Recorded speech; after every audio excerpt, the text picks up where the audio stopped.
నుంచి 2026 వరకు ఎంత ఇబ్బంది పడినా సరే కాంగ్రెస్ పార్టీ కోసం ఖచ్చితంగా నిలబడి కొట్లాడి ఊళ్ళో పరిగి మండలం లేని మెజార్టీ కాలాపురంలో నంబర్ 1 మెజార్టీ ఇచ్చిన ఈ రోజు నాకు చుక్క ఎదురవుతుందంటే నాకు కాదు, నా ఊరు ప్రజల 587 ఎకరాల భూమిని స్వాధీనం చేసుకునే గవర్నమెంట్ చూస్తుంది.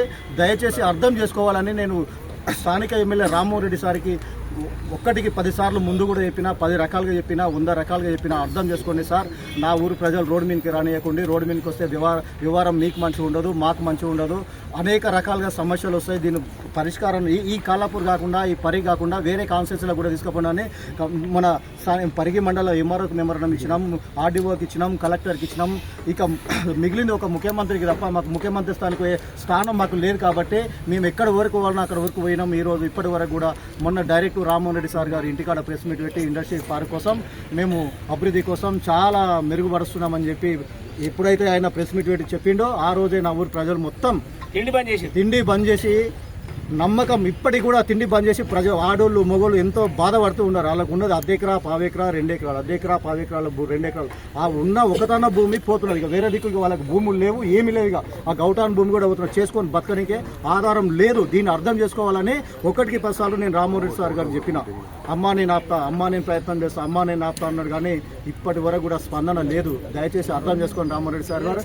ఈ రోజు కూడా ఇంతమందిని తీసుకొచ్చి కావాలని లొల్లిపెట్టిండనో ఇంకో ఏమో చేయాలనో ఎవరో చెప్తే ఇన్నరన్నో ఆలోచన కాకుండా మీరు కూడా కాలాపూర్ గ్రామ ప్రజల కోసం ఒక్కసారి ఆలోచన చేసి ఈ భూసేకరణ ఆపేయాలన్నా ఖచ్చితంగా మీకు చెప్తున్నా. లేదంటే రేపు పొద్దుగాల ఈరోజు గ్రామంలో ఉన్న కొంతమంది ఒక 30% మెంబర్లే వచ్చారు. కానీ లేకపోతే రేపు పొద్దుగాల ప్రతి రైతు వాళ్ళ పిల్లలను పెళ్ళని నా బిడ్డ ఉన్నది, నా కొడుకున్న 4 ఏళ్ళ పాప ఉన్నది, 5 ఏళ్ళ బాబు ఉన్నాడు, వాళ్ళని తీసుకొచ్చి కూడా నేను కలెక్టర్ దగ్గర ఇక్కడ స్థానికంగా ఎమ్మెల్యే ఇంటికాడ పోయి ధర్నా చేస్తున్నాను. నా ఊరి ప్రజలను ఊళ్ళో పెట్టి కూడా నేను ధర్నా చేయడానికి కూడా సిద్ధంగా ఉన్నా. అర్థం చేసుకోవాలి రామ్మోహన్ రెడ్డి సార్ గారు.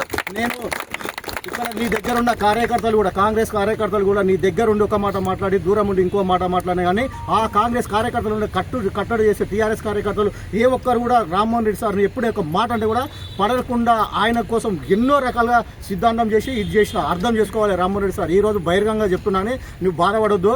నా బాధ ఈరోజు చెప్పాల్సి వస్తున్నది చెప్తున్నా, నువ్వు అర్థం చేసుకో. 2009 నుంచి ఈ రోజు వరకు నీకు కళాఖండిగా పనిచేసిన 100 మంది నాకు ఎన్నో పోయిన ప్రేర్లో నా పదవి పోయినా సరే టీఆర్ఎస్ వాళ్ళు యువతలకు వచ్చి మీ అమ్మ చచ్చిపోతే పదవి చేసుకొని యువతలకు వచ్చి ఉండంటే కూడా నేను రామ్మోహన్ రెడ్డి మాట విని అవతలనే ఉన్నా కానీ పదవి ఓడగొట్టుకున్నా కానీ నేను నీకు ద్రోహం చేయలేను సార్. మీరు అర్థం చేసుకోండి రామ్మోహన్ రెడ్డి సార్ గారు. నేను కలెక్టర్ తానికి పోయినా, ఎంఆర్ఓ తానికి పోయినా, డిప్యూటీ కలెక్టర్ తానికి పోయినా, ఆర్డీఓ తానికి పోయినా ఒకటే మాట ఏం చెప్తున్నా అంటే రామ్మోహన్ రెడ్డి సార్ గారు ఆపాలనుకుంటే ఆగుతుంది, ఆపొద్దు అనుకుంటే ఆగది. దీన్ని అర్థం చేసుకోండి.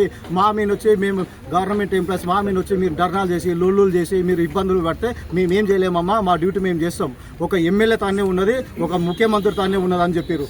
ఆ విషయాన్ని మేము కళాఖండిగా ఈరోజు చెప్పినాం సార్.